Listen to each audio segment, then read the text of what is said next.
I've been working on a mobile app, so then people can receive gravitational wave alerts. So whenever we've seen or think we've seen a gravitational wave event, people can get alerts through to their phones.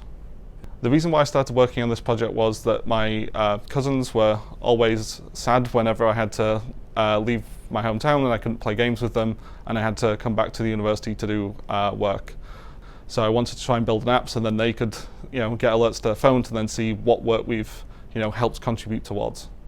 We've developed a few apps already to explain some of the fundamental aspects of our research, but there was nothing really to help the general public keep up to date with the detections that we were observing quite frequently now. What's really fantastic is that the web version of Chirp already has hundreds of views a day, and people are using it right the way from children through to professional astronomers.